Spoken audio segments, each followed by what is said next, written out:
यहाँ इक्वालिटी अगर आनी है तो पीछे पिछड़ा हुआ समाज ऊपर आना चाहिए और ऊपर का नहीं। तो ऊपर के जो लोग थे वो नीचे कभी आना नहीं चाहते थे। वो सब मजा लेना हाँ, चाहते थे। वो जमींदार, वो पाटिल, वो सरपंच, क्या वो ठाकुर, क्या तो वो लाने की कोशिश पहले बार इंदिरा गांधी ने वो क्या बात। वो मुझे बहुत संविधान में लिखा हुआ था लेकिन प्रैक्टिस में इंदिरा गांधी ने किया। वो बाबा साहब की फिलॉसफी उसका बराबर इंटरप्रिटेशन करने में या वो समझने में जो प्रतिभा चाहिए हमारे लीडर लोगों को तो वो नहीं थी। आज भी मैं समझता हूँ, अगर वो तो 8 पॉइंट में बोलना चाहता था लेकिन पहले ही बोलता, क्योंकि उसके तरफ मुझे जाना है कि बाबा साहब अम्बेडकर का जो एजेंडा है अब भी वो बाजू में रखा है, वो बैक साइड में चला गया। बैक साइड में उसको इट इज लॉस्ट एक्चुअली। आज जो ये जो भाजपा बढ़ गई है ना, उसका वजह है जयप्रकाश नारायण। भाजपा के बढ़ने की वजह जयप्रकाश नारायण आज जो सत्ता में आ गए ना तो पहला काउंटर रेवोल्यूशन था जयप्रकाश नारायण, दूसरा अन्ना हजारे। हाँ, अन्ना हजारे वो भी। लेकिन जयप्रकाश नारायण वो तो पहला होने से वो आगे उनको एक्सेस दिया ना, सब बीजेपी को और आरएसएस को पब्लिक लाइफ में, जिसको वो तो अस्पृश्य से भी बेहतर वो बेकार थे। उनको हमारे पूना में जब कभी इलेक्शन आता था, जनसंघ को मत दो, पंथी को मत दो, ऐसे बोलते ना तो लोग हंसते थे। हजारों एकड़ जमीन वापस मिल गई इमरजेंसी। दलित लोग आजकल पता है हमारे महाराष्ट्र के लोगों को पाना है, यानी वो तो पूरे भारत भर में हुआ था। हाँ, लेकिन वो डिमांड हम लोगों ने डाला। हाँ, वही कह रहा हूँ ना। जब नामदेव मिले इंदिरा गांधी से तो उन्होंने इमरजेंसी के बारे में बहुत सारी भ्रांतियां हैं। हाँ, लेकिन कहते हैं लोग कि इमरजेंसी तो दलितों के लिए स्वर्ण काल था, उसमें दलितों के बहुत सारे काम हुए। तो जो 20 पॉइंट कार्यक्रम था वो दलितों के बारे में था। 20 सूत्री कार्यक्रम। हाँ, ये जो चर्चा हुई शुरू हो गई दलित पैंथर की, शंकराचार्य को जूते से मारा तो बहुत लोग खुश हो गए। सब जो दलित लोग थे बड़े खुश हो गए। Them is nothing but caste system, ये शब्द बोलते ही नामदेव ने जूता निकाला, हम लोग जूता निकाल धड़ मार दिया उसको। That was the so terrific, so revolutionary. Dalit panther का पहला अरेस्ट नामदेव हो गया। अच्छा, पूना में।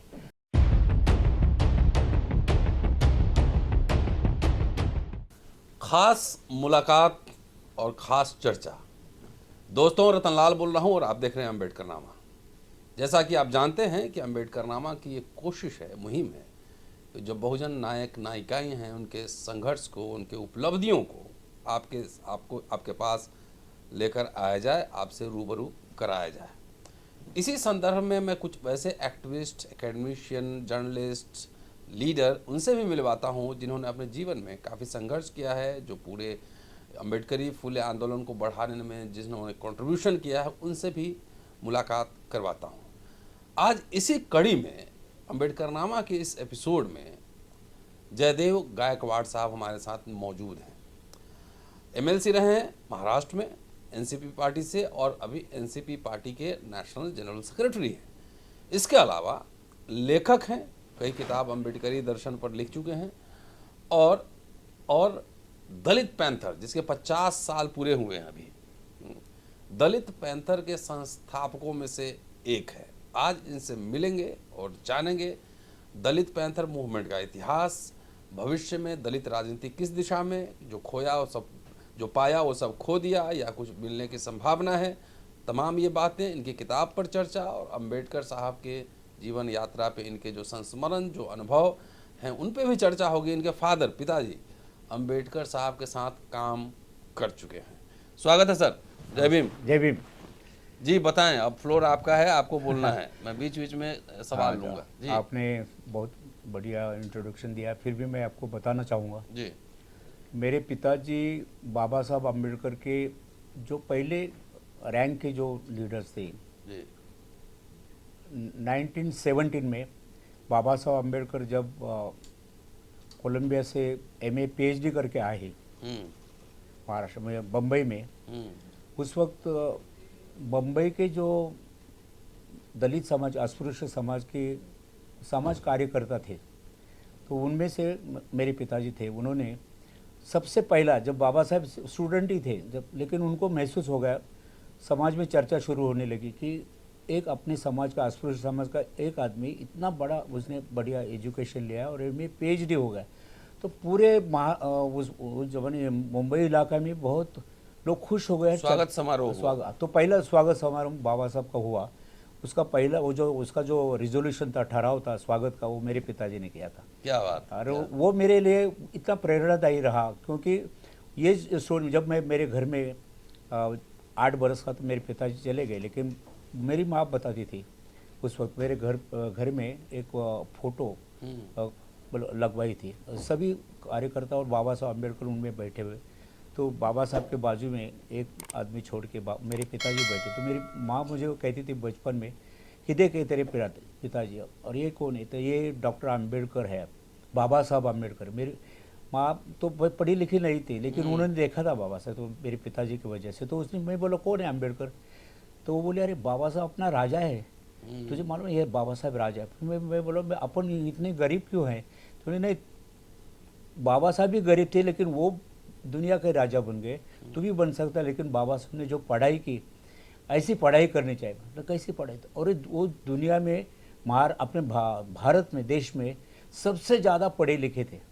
मैं पूछता था क्या गांधी जी भी बैरिस्टर थे, और बैरिस्टर से भी ज़्यादा पढ़े थे, गांधी जी से भी ज़्यादा पढ़े, नेहरू से भी ज़्यादा पढ़े। तो उसको वो जो प्राउड फीलिंग थी बाबा साहब के बारे में, तो वो मेरे को बता रही थी और मेरे को इंस्पायर करती थी। तो जब से मैं इंस्पायरेशन लिया और जब से मैं भी शुरू हो गया, तो मैं पहली से लेकर 11वीं तक पहला नंबर दूसरा नंबर ही आता था मेरे क्लास में, क्योंकि माँ बताती थे पढ़ने से ही आदमी आगे जा सकता है।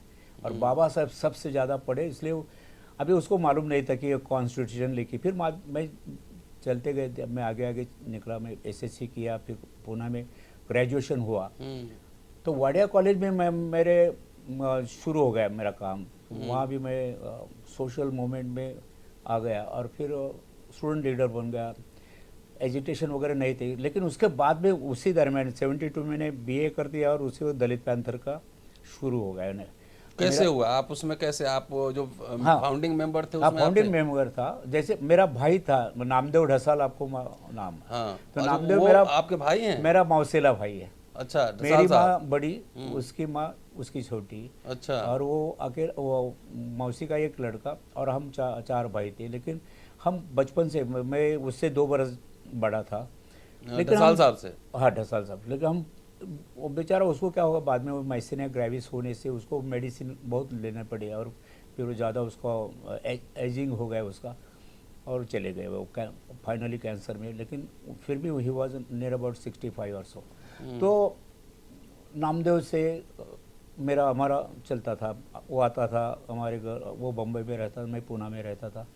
हम एक दूसरे से बहुत, मैंने भाई करके नहीं, लेकिन एक अम्बेडकराइट विचारों के बारे में हमारा सोच विचार बस बचपन से चलता था। वो वाडिया कॉलेज में आता था, उसने जब पहला किताब लिया गोल्डपीठा, तो मुझे बताने के लिए आया। फिर मेरे दोस्तों को उसका इंट्रोडक्शन किया, तो उसका किताब ऐसा था वो गोल्डपीठा, तो लोग हाथ में लेने को डरते थे, क्योंकि उसको जो न्यूड पिक्चर है उसके ऊपर वो बनाया था, उसने खुद आर्ट वर्क किया था।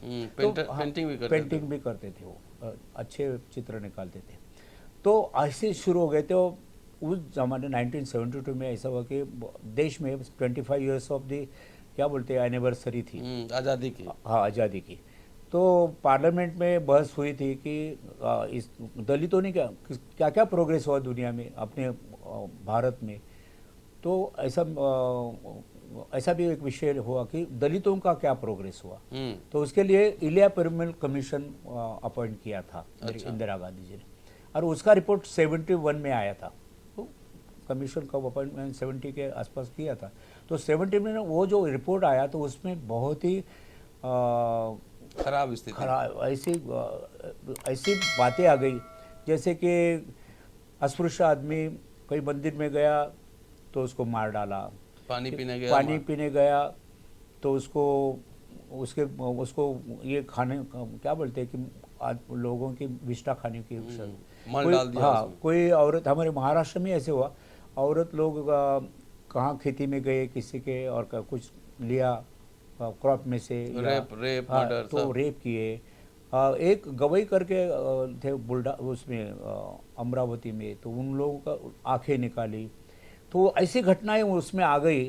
जो ऐसी घटनाएं महाराष्ट्र में हो रही थी, उस वक्त एलिया कमीशन का भी रिपोर्ट आया, तो कमीशन के रिपोर्ट में तो बहुत बड़े तादाद पे पूरा भारत का पिक उसमें आ गया। एट्रोसिटीज कितने होता है सब आ गया उसमें। हाँ, सब आ गया। तो सारा मैंने पूरा देश तो नहीं, तो महाराष्ट्र में जो अम्बेडकराइट थे तो बहुत अस्वस्थ हो गए। जैसे हमारे जैसे भाई उस वक्त 125 ईयर्स का होता और नामदेव, तो हम लोग सोचने लगे क्या करना चाहिए। तो ऐसा हुआ कि जब कुछ मीटिंग्स हो गई, बम्बई में एक मीटिंग थी, जैसे बाबूराव बागल जो बागुल बहुत बड़े लेखक थे वो, लेकिन उन्होंने एक कॉन्फ्रेंस की और वो कॉन्फ्रेंस उन्होंने बताया कि अभी सिर्फ अट्रॉसिटी के बारे में सिर्फ पढ़ के और लिख के नहीं चलेगा, कुछ एक्शन करना चाहिए, ऐसा विचार। तो वो नामदेव ने सुना, उसमें वो उस कॉन्फ्रेंस में नामदेव था। फिर नामदेव में सोचने लगा। उसी दरमियान अपने पश्चिम नागपुर से एक विचारवंत वो अमेरिका से जाके आए थे, तो उन्होंने एक बड़ा अहवाल दिया था। अमेरिका में भी जो काला और गोरा वो जो वंशभेद है उसके ऊपर मूवमेंट शुरू हुए थे और वहाँ ब्लैक पैंथर निकाला था। जैसे ही वह बात नामदेव को मिली तो वो कुछ लिटरेचर भी उन्होंने लाया था, वो लिटरेचर दिया कि ब्लैक पैंथर मूवमेंट कैसे। वो नामदेव को बहुत फैसिनेट हो गया, अपन भी ऐसा करेंगे।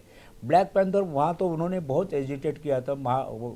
यूएस में उन्होंने ऐसा सवाल पैदा किया कि अभी हम पावर में भी जाएंगे, हम सत्ता खींच के लेंगे और हम लड़ाई करेंगे। ऐसे पावर पॉलिटिक्स की बातें चल रही, तो पूरे वाइट जो लोग हैं तो वो सोचने लगे कि अभी ये तो मूवमेंट बहुत चलते। तो नामदेव को बहुत ये फैसिनेट होगा और उसने बोला कि अपन उसके दिमाग में आ गया, ये तो पहली बात दिमाग में आया नामदेव ढसाल की। वो बोला कि हम ब्लैक पैंथर की जगह हम दलित पैंथर निकालें। और फिर इमीडिएटली उसने क्या किया, एक अनाउंसमेंट कर दिया, तो 2-4 लोगों को उसमें सिग्नेचर किया, उसमें नामदेव और जवी पवार, जिसके जवी पवार का भी सिग्नेचर लिया क्योंकि उसके पड़ोस में रहता था, और 2-4 लड़के थे। तो उनको उसको महसूस पड़ा कि अकेला मैं अनाउंस करूँ तो शायद अपन अकेले इसमें, तो 2-4 लोगों की और लिया। और उसने अनाउंस करते मेरे को फ़ोन किया कि मैंने किया है, चलो। और फिर महाराष्ट्र टाइम्स में वो बात आई, तो हम लोगों ने उनको मैं शुरू हो गए वो। उसी दरमियान क्या होता कि राजा ढाले का एक लेख वही सब्जेक्ट पे आया था, साधना करके मैगजीन, पुणे से आता है, सानी गुरुजी के संस्था थी। तो उसमें राजा ने भी बहुत प्रक्षोभक एक लेख लिखा था। उसमें ये सब जिक्र किया था कि इतने अत्याचार, इतने महिलाओं को बलात्कार होता है, किसी को मार डाल जाता है। तो फिर ये उस वक्त 25 बरस का ये जो है समारोह के बारे में चर्चा चालू थी उन जमाने में। ऐसे आज़ादी के 25 वर्ष, आज़ादी के 25, तो लोग जब थिएटर में बैठे तो जब राष्ट्रगीत शुरू होता तो खड़ा होना चाहिए। तो राजा ने लिख दिया कि ये झंडा अगर हमारी माँ को, हमारी बहन को संरक्षण नहीं देता, कि वो फिर उसने बहुत अशिष्ट भाषा में उसका प्रयोग किया, जो आपको मालूम है शायद, कि वो बोल दिया कि ये झंडा क्या करने का उसका, तो हम नहीं रिस्पेक्ट देंगे।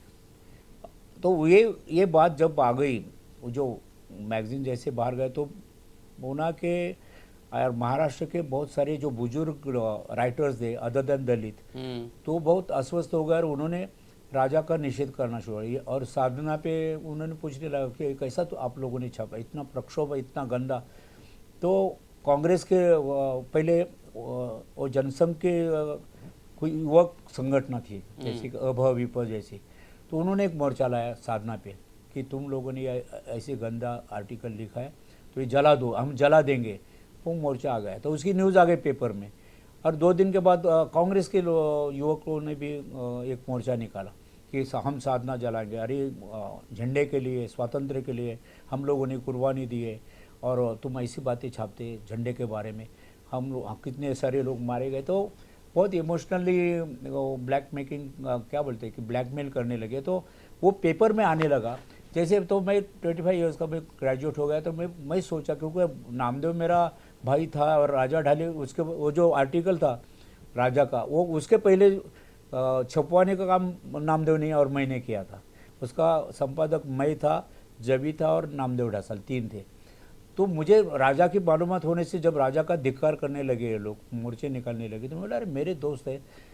तो कुछ तो भी करना चाहिए जब तक मैं किसी और तो नामदेव बोला कि अभी तू दलित पैंथर भी निकालनी चाहिए और काम भी शुरू करना चाहिए, फिर निषेध। तो मैंने 2 दिन में मेरे जितना दोस्त है, कॉलेज के दोस्त और प्रोग्रेसिव जो स्टूडेंट्स एसोसिएशन थी, एक दलित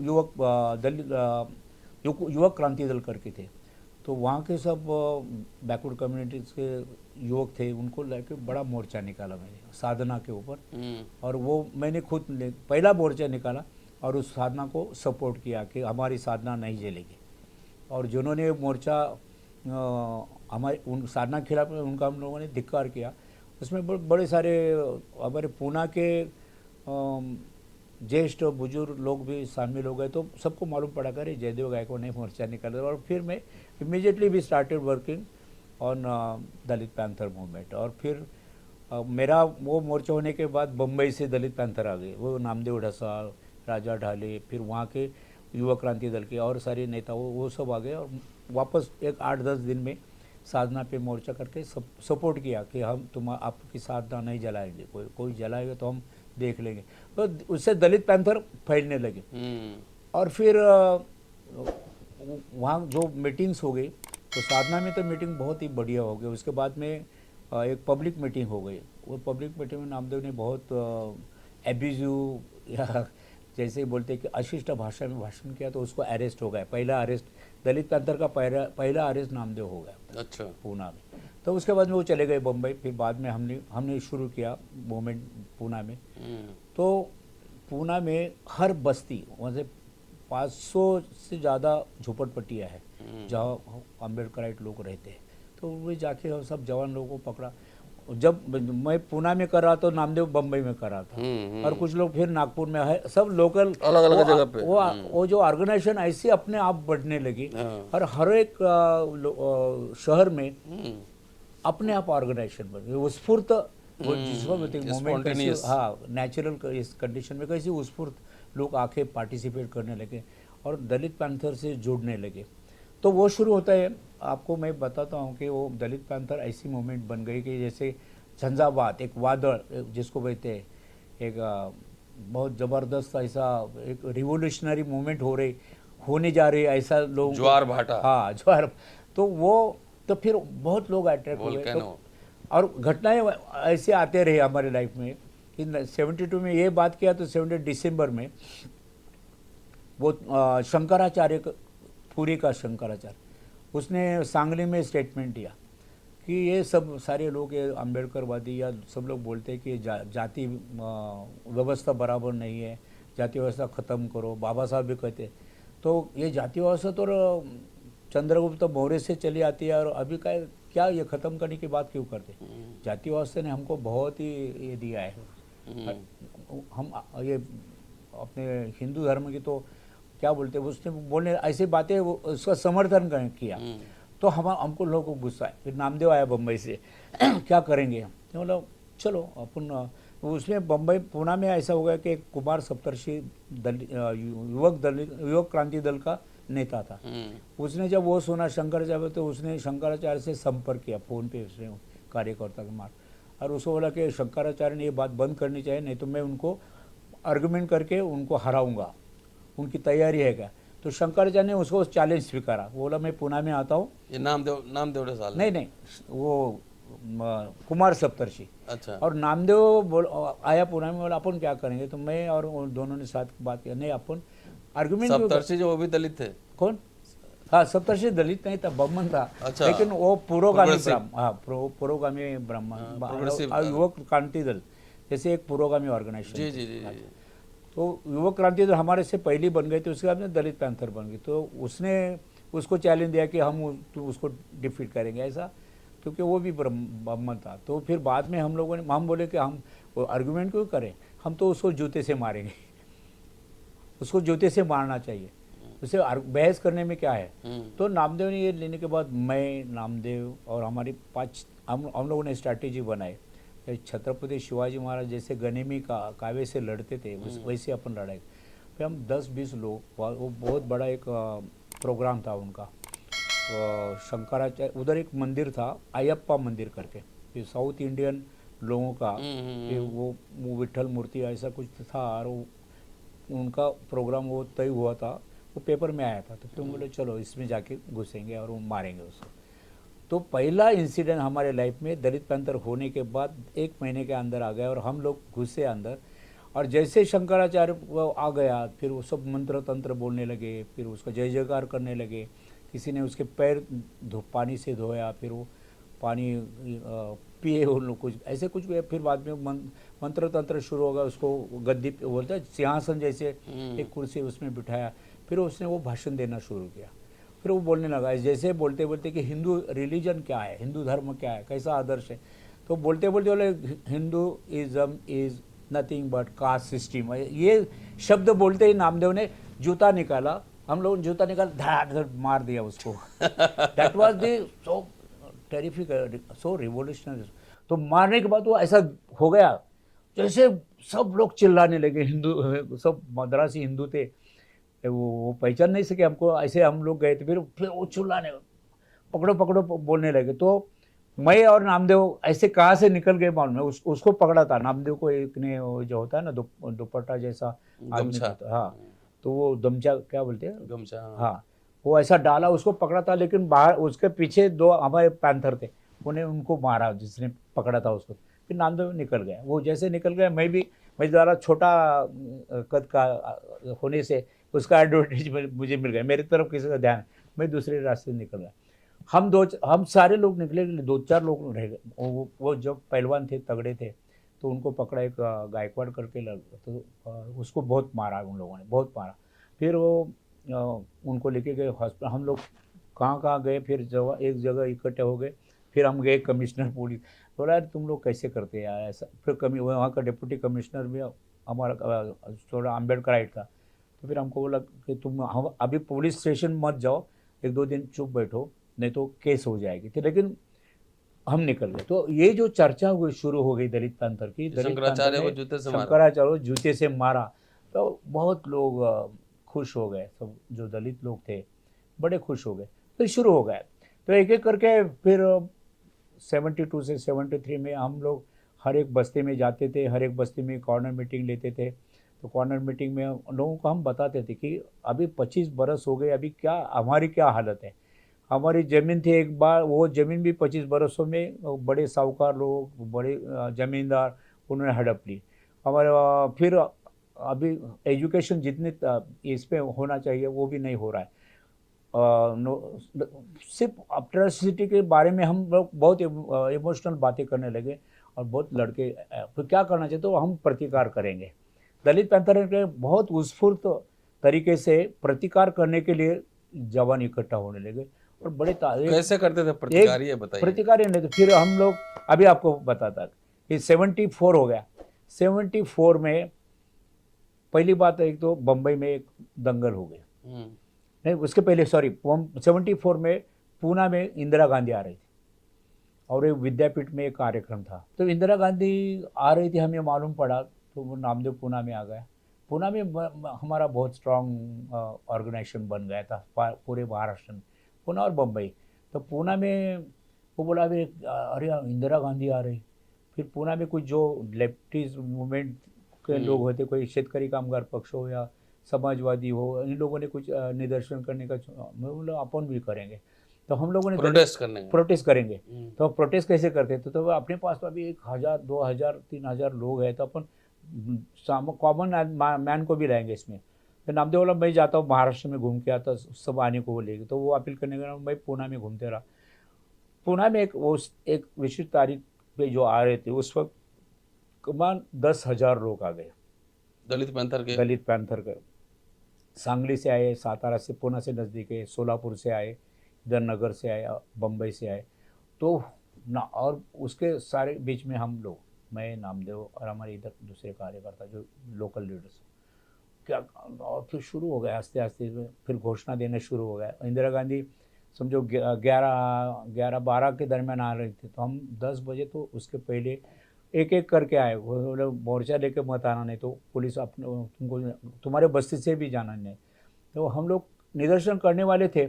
ये तो जाहिर किया था नामदेव ने कि हम इंदिरा गांधी को बताएंगे कि हमारे महाराष्ट्र में इतने सारे अत्याचार होता है, इतने महिलाओं को बलात्कार होते हैं, आप क्या करते हैं, आप तो पंतप्रधान है। तो ऐसे पत्रक निकालने के बाद कांग्रेस वालों ने हमको इंस्टिगेट किया। कांग्रेस के वसंतदादा पाटिल थे, वो बोले कि यार तुम लोग अगर तुम मत करो, निदर्शन मत करो, इंदिरा जी दलितों के लिए क्या क्या बातें करती है। लेकिन नामदेव ने हम करेंगे। उसके बाद वो बोला अगर तुम करेंगे तो हमारे भी बाम्बू, यानी हमारी जो कट्ठी है वो भी भरी हुए, वो भरी हुए, भरेली है। तो फिर हम इंस्टिगेट हो गए, तो तुम बाम्बू लाएंगे तो हम सीग लाएंगे, फिर हम हॉकी लाएंगे। ऐसा स्टेटमेंट पेपर में आना शुरू हुआ। जैसे वो पेपरबाजी होने से सब लोग इंस्टिगेट, अम्बेडकराइट मूवमेंट में सब वो कॉन्शियस हो गया, बोले कि यार जाएंगे। फिर कॉमन मैन भी आने लगे, 10,000 लोग रास्ते में आने के बाद नामदेव और हम लोग हीरो जैसे बीच में। तो फिर पुलिस को मालूम पड़ा कि ये तो बहुत बड़ा खतरा पैदा हो गया, ये दलित पैंथर वाले हटेंगे नहीं। तो एक डीसीपी था उबाड़ी करके, वो शेड्यूल कास्ट अम्बेडकराइट था, बौद्ध समाज का था। तो वो आया और पैर पकड़ने लगा कि नामदेव जी अरे तुम लोग जयदेव ऐसा मत करो, इंदिरा प्राइम मिनिस्टर है, अच्छा नहीं होगा। दलितों के बारे में कुछ रिफॉर्म्स वगैरह कर रही थी, समय लैंड रिफॉर्म, लैंड रिफॉर्म क्या क्या करे, बोलो हमें मालूम नहीं, हमको इतना ही उनको बताना है कि महाराष्ट्र में जो अत्याचार होते बंद होने चाहिए, वो बहुत हो गए और तुम कुछ नहीं करे कांग्रेस वाले या तो हमको बताना ही है। तो बस वो फिर वो भी चला गया। फिर उसने क्या किया कि अरे अभी इंदिरा गांधी अगर यही रास्ते से जाएंगे यूनिवर्सिटी रोड से तो उसको खतरा है। तो फिर हमारे साथ बात करके, उसके पास सिर्फ 20 मिनट थे, 20 मिनट में आने वाली, तो 10 मिनट पहले पैदल भाग के 1-2 किलोमीटर भाग के उसको दूसरा रास्ता बदलना पड़ा और दूसरे रास्ते से चले गए। तो दूसरे दिन पेपर में आया कि इंदिरा गांधी को रास्ता बदलने वाली दलित पैंथर, ऐसा वो रिपोर्टिंग हुआ। तो पैंथर एक ऑर्गेनाइजेशन पूरे महाराष्ट्र में फैल गए, शुरू हो गया। इंदिरा गांधी ने आप लोगों को बुलाया था? हाँ, उसी धर्म उसके बाद में 75 में जब आनी बानी निकली ना, तो आनी बानी में जैसे इमरजेंसी प्रोक्लेम करने के बाद मैं पुणे में था, लेकिन नामदेव और लतीफ़ खाटी करके बहुत ही सीनियर लीडर था और बहुत फायरी लीडर था। तो उस नामदेव को वही शंकरराव चौहान जो मुख्यमंत्री है उसको, तो उन्होंने उसको मनाया कि अपन पूरे सारे लेफ्टिस्ट मूवमेंट ने इमरजेंसी को खिलाफ ये किया था कि नहीं ये नहीं करना। इमरजेंसी में आप लोगों का क्या स्टैंड था? नहीं, हमारा स्टैंड वही बताता आपको। तो जैसे नामदेव को शंकरराव चौहान ने बोला कि आप इंदिरा गांधी को मिलो और आपको क्या चाहिए और क्या अन्याय अत्याचार के बारे में बात करनी है तो बोलो। उन्होंने बुलाया क्योंकि तुम लोगों ने एजिटेट किया था। तो वो नामदेव चला गया। तो जाते हो तो उसने मुझे नहीं बताया, बहुत सारे हमारे सीनियर लीडर को नहीं बताया, वो और लतीफ़ खाटी चला गया। उसको लगा कि अगर हम नहीं जाएंगे तो सदैव बहुत सारे लोग जेल में जाएंगे, तो काय को जेल में जाए, तो खाने का ये है प्रॉब्लम है। तो फिर वो गया, पर आने के बाद मुझे गुस्सा आ गया। तो मैंने क्या किया, पूरे महाराष्ट्र की कमेटी को बुलाया, नामदेव को बुलाया और बोला कि अभी तू हमको पता दे कि तो क्यों। उसने जाके क्या किया, सपोर्ट किया, एक स्टेटमेंट दे दिया कि इमरजेंसी के सपोर्ट करते, लेकिन हमने इंदिरा गांधी को बोला कि आप लोगों ने हमारे दलित समाज के बारे में, अम्बेडकराइट मूवमेंट के बारे में कुछ सोचना चाहिए और उनके जो प्रॉब्लम्स है उसके बारे में। तो उसने वो बोले ठीक है हम करेंगे, ऐसे करके बातें होके उसको वो थोड़ा वो फिर उसके बारे में हम सारे लोगों को मालूम नहीं होने से हम लोग गुस्सा हो गए। फिर नामदेव को बुलाया और उसने मीटिंग में पहले तो उसने माफ़ी मांगी कि मैं आपको बिना पूछे भी चला गया, इसलिए माफ़ी मांग। लेकिन मैं क्यों करता हूँ कि उस वक्त उसका थिंकिंग ऐसा था कि ये जो मूवमेंट है, लेफ्ट मूवमेंट है, जो इंदिरा गांधी का प्रोटेस्ट कर रही है, उसमें RSS है, जनसंघ है। और जनसंघ को आप लोग क्या बोलते हैं कि आप स्पेस दे रहे हैं, और वो अगर तुम्हारे मूवमेंट में जनसंघ आया या RSS आ गई तो आपकी मूवमेंट खत्म हो जाएगी, ऐसा ये बात उसने उस दिन किया। और फिर भी बोलता मैं माफ़ी मांगता हूँ। अब ये क्या, तो मैं इसने बोला, उसको बोला कि ठीक है माफ़ी मांगना तो चाहिए क्योंकि विदाउट किसी को पूछे आप नहीं गया, लेकिन ये सोचो कि जो इमरजेंसी के दरमियान जो 20 पॉइंट प्रोग्राम आ गया, तो वो प्रोग्राम में सब बड़ा प्रोग्राम है, जैसे कि भूमिहीन लोगों को ज़मीन देना चाहिए। अच्छा, ये जब नामदेव मिले इंदिरा गांधी से तो उन्होंने इमरजेंसी के बारे में बहुत सारी भ्रांतियां हैं। लेकिन कहते हैं लोग कि इमरजेंसी तो दलितों के लिए स्वर्ण काल था, उसमें हाँ, दलितों के बराबर। बहुत सारे काम हुए। तो जो 20 पॉइंट कार्यक्रम था वो दलितों के बारे में था, हाँ 20 सूत्री कार्यक्रम, हाँ। उसके बारे में अरे बताइए। उसके बारे में बोलता हूँ तो एक प्रोग्राम मैंने पढ़ा, मैं लॉ कर रहा था उस वक्त। तो अच्छा। मैंने एक प्रोग्राम पढ़ा कि आदिवासी की जमीन आदिवासी को वापस देंगे। जैसे वो जो बाकी के प्रॉपर्टीज के बारे में नहीं, लेकिन मैंने वो मुझे को स्ट्राइक हो गया। मैं लॉ पढ़ रहा था, मैं कॉन्स्टिट्यूशन पढ़ रहा था, उसको आर्टिकल 19 में था ना, तो एनीबडी कैन, जो वो राइट टू प्रॉपर्टी जो था, तो एक तो right to movement, you can go anywhere, and you right to property जो है वो कॉन्स्टिट्यूशनल राइट था कि anybody can buy and sell. Right. तो मैं बोला लेकिन उसमें वो आर्टिकल में आदिवासी को प्रोटेक्ट किया है, उसमें ब्लैंकेट प्रोविजन किया है कि आदिवासी की जमीन कोई खरीदेगा नहीं। वो होने से क्या हो गया कि आदिवासी की जो जितने भी जमीन किसी ने खरीदे वो वापस उनको देने की प्रोसेस शुरू जी। तो मैं नामदेव को बोला उसी मीटिंग में, अरे अपन इमरजेंसी को अगर सपोर्ट करना है तो अपन अपना कुछ अपने समाज का कोई बेनिफिट देके बोलो क्या करना है। अरे बोला आदिवासी की ज़मीन वापस दे रहे, ये शेड्यूल कास्ट की क्यों नहीं दे रहे।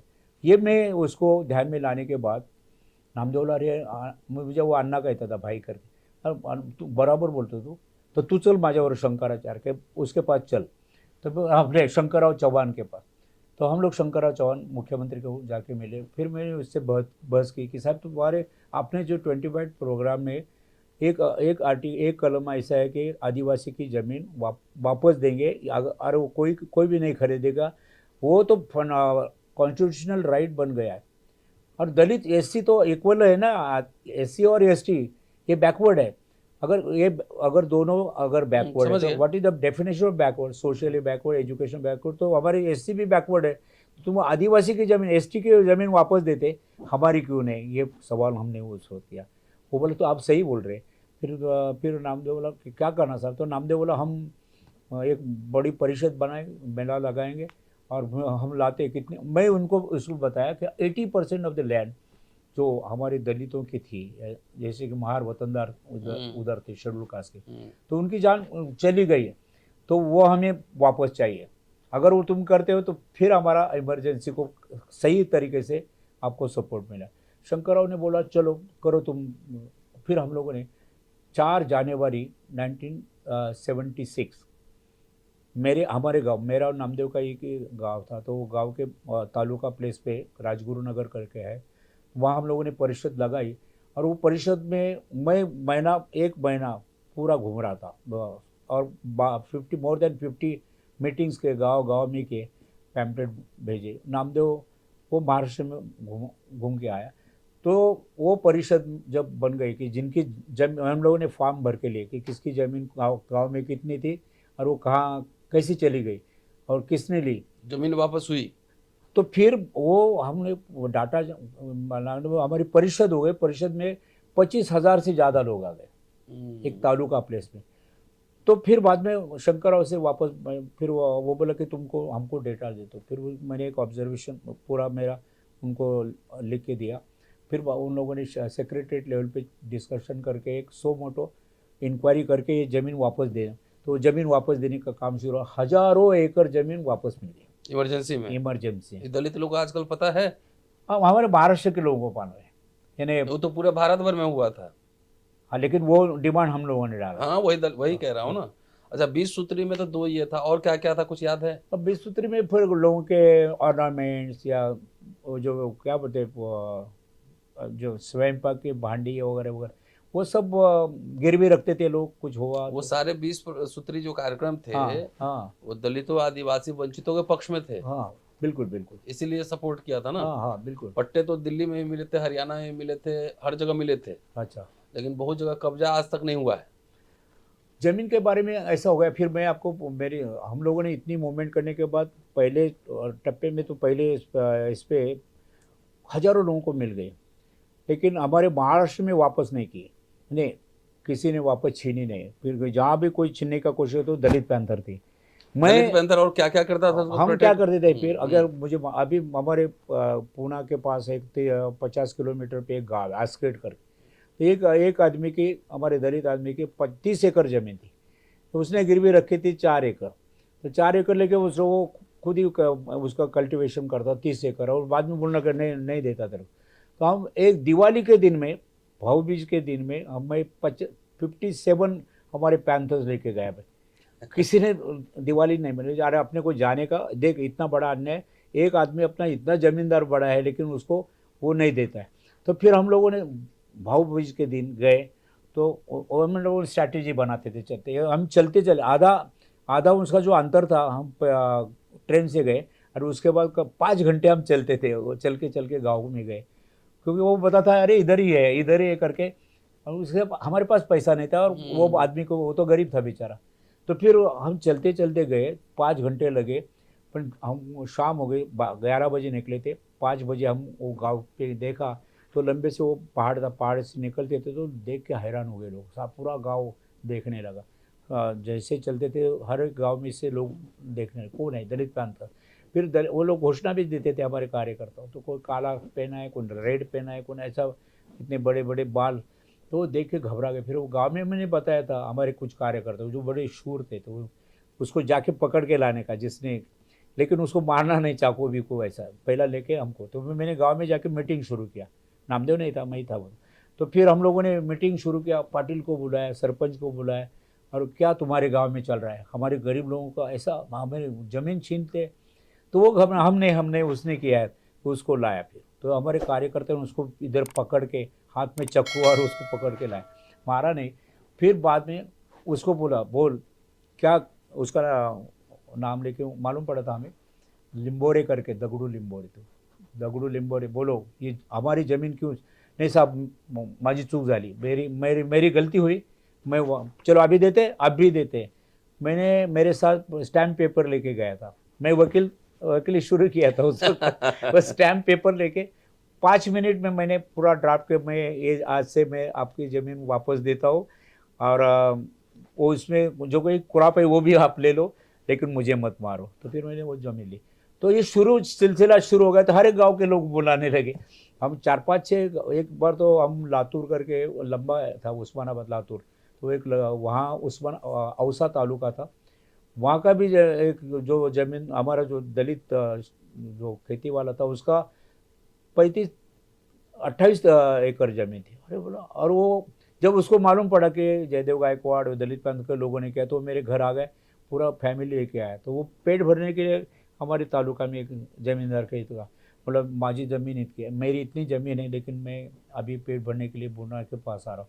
बोला कितनी है? फिर मैंने मालूम किया, तो मैं बोला तू एक काम कर, उसको मैंने एक ड्राफ्ट बना के दिया कि इतने ये तारीख को हम लोग आएंगे, दलित पैंथर के लीडर्स और कार्यकर्ता, और तुम सब 8-10 गांव के लोगों को बुलाना, उधर अपन मीटिंग करेंगे और खेत में जाएंगे।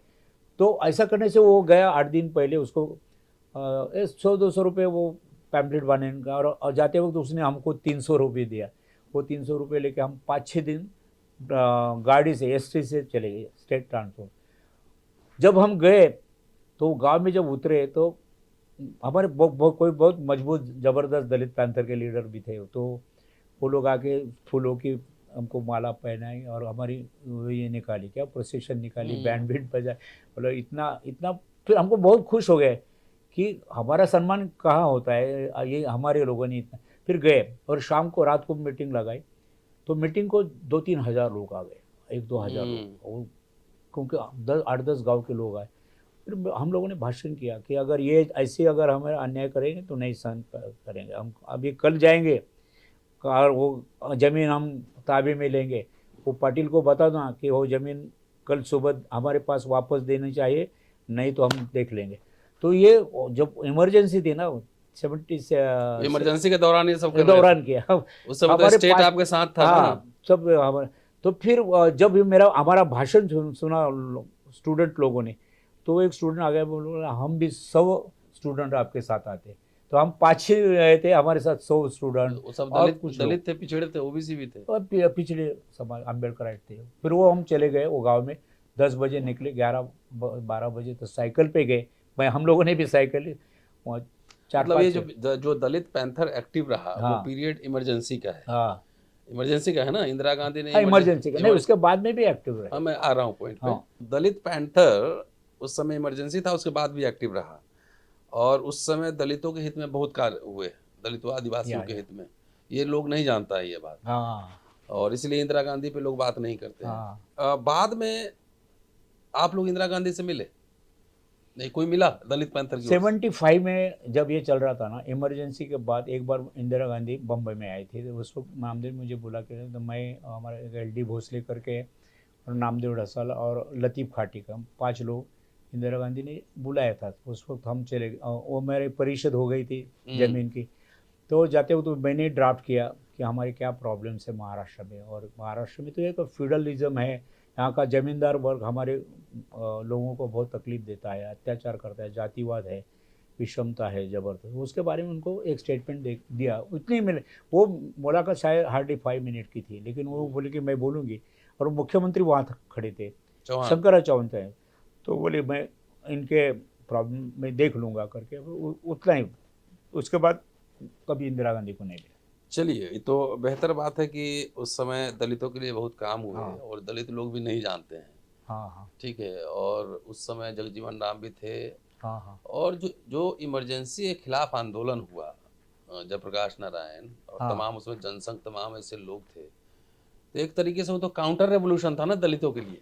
बिल्कुल बिल्कुल। हाँ, क्योंकि वो अब जो जयप्रकाश नारायण के उसके बारे में उन्होंने जो मूवमेंट की, मुझे अभी आश्चर्य होता है, क्योंकि बाद में हम उस वापस समय तो नौजवान थे, उस समय हाँ असेस नहीं कर नौजवान पाए थे। होंगे, लेकिन अब सोच के देखिए। भाई हम सोचने के बाद महसूस हुआ, आज जो ये जो भाजपा बढ़ गई है ना, उसका वजह है जयप्रकाश नारायण। भाजपा के बढ़ने की वजह जयप्रकाश नारायण आज का आज जो आंदोलन। सत्ता में आ गए ना, तो उसकी पहला काउंटर रेवोल्यूशन था जयप्रकाश नारायण, दूसरा अन्ना हजारे। हाँ अन्ना हजारे वो भी।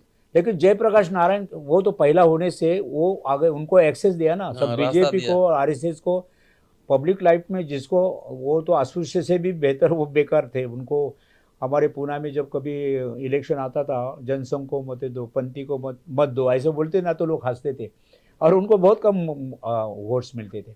लेकिन बाद में ऐसा, जब इमरजेंसी आ गई, तो वो जयप्रकाश के, हम लाट बोलते, क्या बोलते उसको, तो लाट में कितने खासदार बन गए, आमदार बन गए। फिर बाद में वो शुरू हो गया उनका, फिर वो फूट टूट कर वो महाराष्ट्र के गवर्नमेंट में आ गए।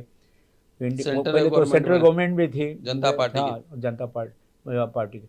फिर वापस वो पहले निकल गए, और उन्होंने खुद की अपनी ताकत बनाई, फिर उन्होंने स्ट्रेटेजी बनाई। 80 में तो भाजपा बन गया था, कब बना था? 80 में ही ना? हाँ 80 में बीजेपी बन गया था। बीजेपी बन गया। फिर उनको एक कॉन्फिडेंस आ गया कि अभी अपने साथ कॉमन मैन आ गए, और OBC का वो, जैसे कि महाराष्ट्र में उन्होंने स्ट्रैटेजी बनाई, माधव वगैरह, माड़ी, धनगर और वंजारी, ये 3 कम्युनिटीज है जो OBCs है, वो उनको, वो मराठा से हेड पॉलिटिक्स उनका चलता था, तो मराठा पॉलिटिक्स में था ना महाराष्ट्र में, पूरा पावर मराठा के हाथ, तो वो भी वंचित थे। कौन? माड़ी, धनगर, वो बीजेपी के साथ चले तो गए। वो बीजेपी के साथ चले गए, और जैसे बीजेपी बढ़, सिर्फ ब्राह्मणों की पार्टी थी, ये माड़ी, धनगर, वंजारी, जैसे कि गोपीनाथ मुंडे वगैरह वगैरह लोग आ गए और बन गए। अच्छा, एक बात बताइए सर, अमेरिका में ब्लैक पैंथर चला, तो अमेरिका में उन्होंने दावेदारी की, वाली पार्टी नहीं बनाएंगे, लेकिन दावेदारी करेंगे पूरा ऑल संसाधनों पे, हॉलीवुड से लेके मीडिया और तमाम, और अफर्मेटिव एक्शन भारत के बाद वहां लगा। हाँ बिल्कुल बिल्कुल। 70 के दशक में ही आया ना वहां पर। तो ब्लैक मूवमेंट तो आगे बढ़ गया है ना, अभी तो बहुत पावरफुल भी है, पूरे दुनिया भर में उनका अपना कैपिटलिज्म है, बैंक है, सिस्टम है। ये दलित पैंथर के साथ क्या हुआ? जो एक उस तरह, क्योंकि रिपब्लिकन पार्टी भी टूटते चला गया खंड खंड में, और बाद में देखते हैं कि दलित पैंथर भी बिखराव उसमें आ गया। तो क्या हुआ? क्या दलितों में सिर्फ आमदार खासदार बनने की चेतना रही, MLA MP बनने की चेतना रही, कि संसाधन में दावेदारी नहीं किया? इसका मैं ऐसा सोचता हूँ कि हमारे इंडिया में पूरी कास्ट सिस्टम बहुत ही स्ट्रांगली ये करती है, वर्क करती है। जैसे कि पार्लियामेंट्री पॉलिटिक्स में तो ये दलित, ये जो रिपब्लिकन पक्ष में बहुत सारे गुट थे, ये तो एक बुरी बात थी।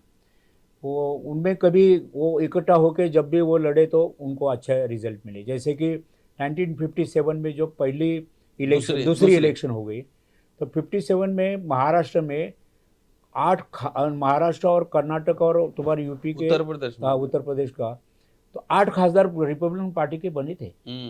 8 या 9, 8 मेरे ख्याल में 8 में, हाँ, 8 ठीक है। और 18 आमदार महाराष्ट्र में चुने।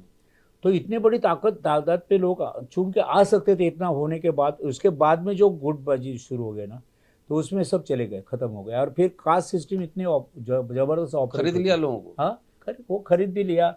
और उनमें मेरा तो ऑब्जर्वेशन की बाबा साहब की फिलॉसफी, उसका बराबर इंटरप्रिटेशन करने में या वो समझने में जो प्रतिभा चाहिए हमारे लीडर लोगों को, तो वो नहीं थी।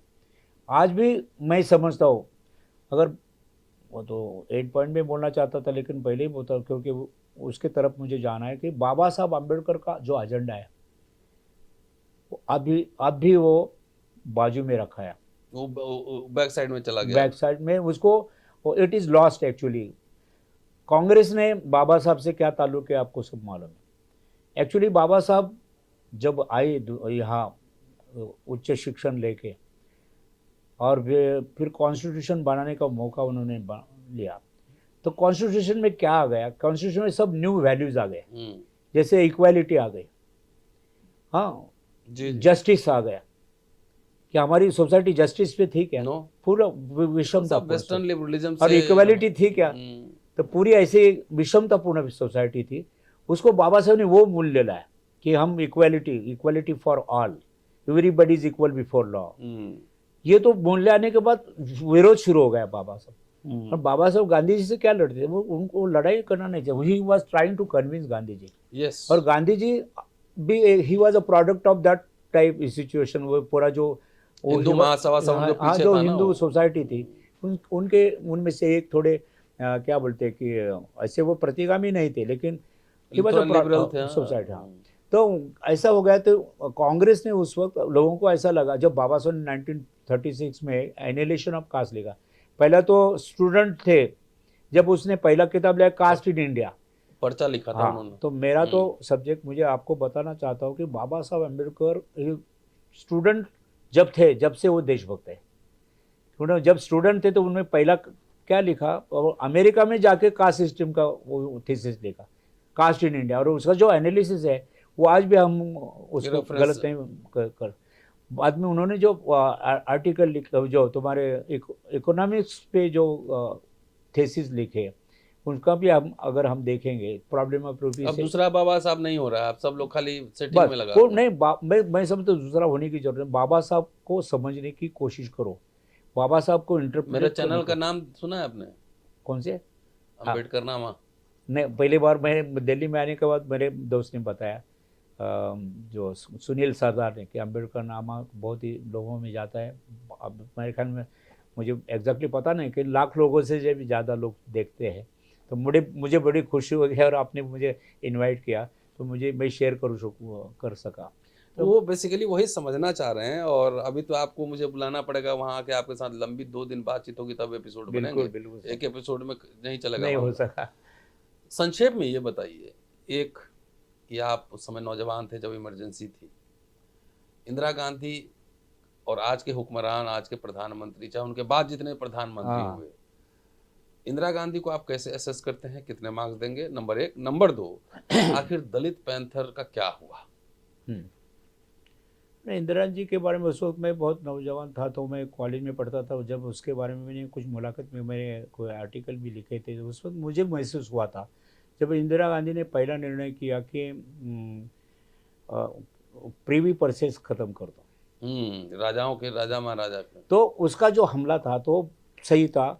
जो बाबा साहब ने भी यहाँ जो बताया कि यहाँ इक्वालिटी अगर आनी है तो पिछड़ा हुआ समाज ऊपर आना चाहिए, और ऊपर का नहीं। तो ऊपर के जो लोग थे वो नीचे कभी आना नहीं चाहते थे, वो सब मजा लेना चाहते थे। वो जमींदार, वो पाटिल, वो सरपंच, क्या ठाकुर, क्या तो वो लाने की कोशिश पहले बार इंदिरा गांधी ने। वो क्या बात, वो मुझे बहुत, संविधान में लिखा हुआ था लेकिन प्रैक्टिस में इंदिरा गांधी ने किया। वो उसने बैंक नेशनलाइजेशन किया। अभी लोगों को पता नहीं, शायद भूल भी हो, निर्णय उसने लिया था कि नेशनलाइजेशन। उसके क्या बोलते हैं कि उद्देश्य भी थे कि अभी ये बैंक है ना, ये सिर्फ रिच लोगों के लिए नहीं, ये गरीब से गरीब लोग आदमी को वो कर्जा देंगी, वो फिर वो कुछ व्यवसाय करेगा। चलिए, बैंक नेशनलाइजेशन, प्रिवी पर्स खत्म, जमींदारी उन्मूलन, हाँ, पट्टा। तो वो पट्टा का जो है ना वो प्रोग्राम फेल हो गया, इसलिए वो उसको ज़्यादा क्रेडिट नहीं मिला। लेकिन जैसे ऑर्डिनेंसेस आते थे, उसके इम्प्लीमेंटेशन होता था, दूसरे दिन वो खत्म हो जाता था।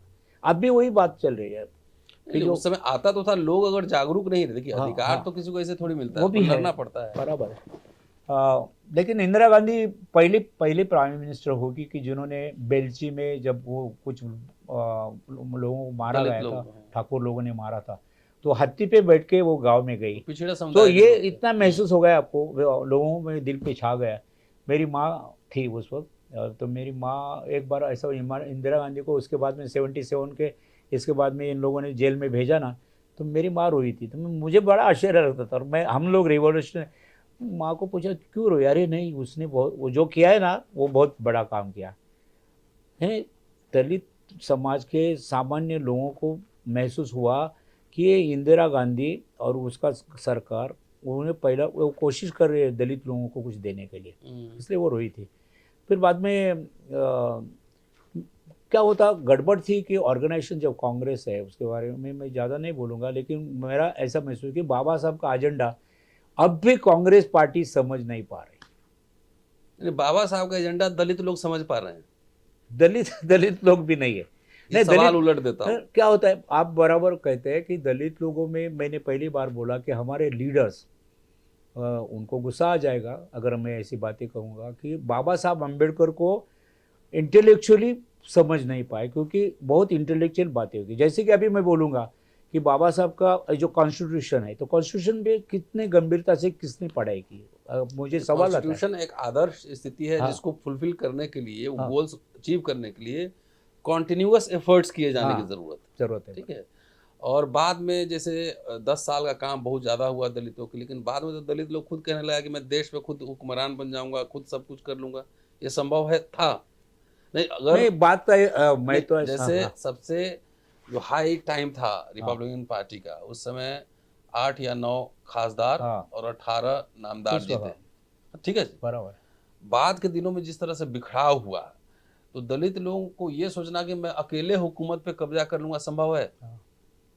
नहीं, वो तो इज फिर इट पॉसिबल? उन्होंने कभी सोचा ही नहीं, इसलिए तो वो गुटबाजी कर रहे थे ना। अगर वो सोचते कि हम इकट्ठा रहे तो हम कम से कम प्रेशर ग्रुप तो बनाते। प्रेशर ग्रुप बन सकते, लेकिन वो पार्लियामेंट्री पॉलिटिक्स समझ नहीं पा रहे। क्योंकि जो बाबा साहब ने क्या बोला, अगर 1 वोट 1 वैल्यू जो है कि हम एक वोट देंगे, फिर वो उसमें से एक आदमी को जाएगा, वो कम म्यूनसिपाल्टी में चुन के आएगा, या बाद में असेंबली में आएगा या पार्लियामेंट।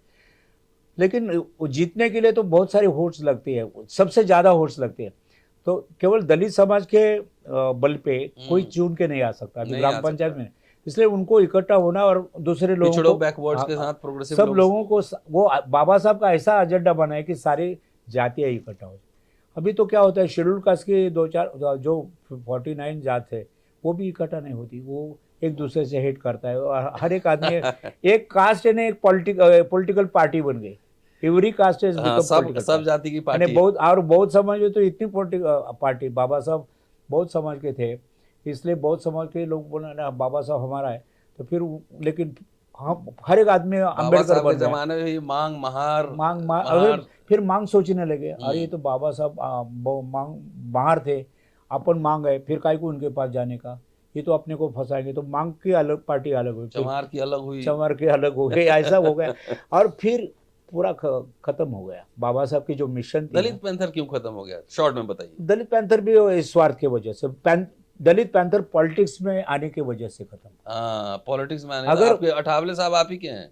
हाँ, वो भी दलित पैंथर के रामदास अठावले। हाँ, रामदास अठौले भी दलित पैंथर से ही आ गया आगे। तब दलित पैंथर एक सोशल ऑर्गेनाइजेशन रहता तो प्रेशर ज्यादा बना के रखता। हाँ, बिल्कुल।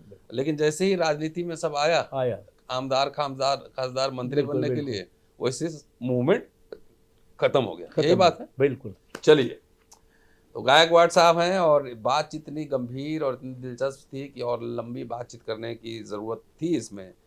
अभी इनकी किताबों में भी चर्चा होना बाकी है, लेकिन इस एपिसोड में इतना ही। आप सुनिए और समझिए कि दलित पैंथर का जो सबसे हाइट का पीरियड था, वो इमरजेंसी का ही पीरियड था, क्योंकि उस समय राज्य से भी सुरक्षा, सरकारों से सुरक्षा मिली थी।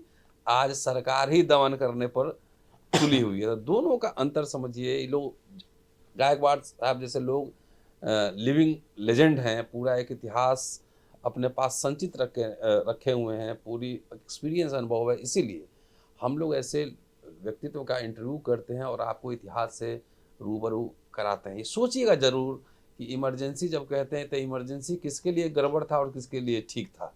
क्या जयप्रकाश का आंदोलन पहला काउंटर रेवोल्यूशन था? क्या अन्ना हजारे का आंदोलन दूसरा काउंटर रेवोल्यूशन था? इतिहास का छात्र हूँ, लेकिन सब कुछ मैं भी नहीं पढ़ पाता। मैं प्राचीन भारत पढ़ाता हूँ, लेकिन जो लोग इस तरह के एक्सपीरियंस अपने पास समेटे हुए हैं, उनसे आपको मिलवाना, उनसे रूबरू कराना बेहद ही ज़रूरी काम है। इसलिए अम्बेडकरनामा पूरा वीडियो देखिए, शेयर और सब्सक्राइब करते रहिएगा। जल्दी मिलता हूँ आपसे अगले एपिसोड में। और गायकवाड़ साहब जब मुंबई बुलाएंगे, आप मुंबई में रहते हैं, पुणे मैं में? पुणे में रहता हूँ। तो पुणे जब बुलाएंगे तो इनके साथ 2-3 दिन रह के बढ़िया से बिल्कुल। इनका डिजिटल करेंगे, पूरे अनुभव को, इनके राइटिंग्स को।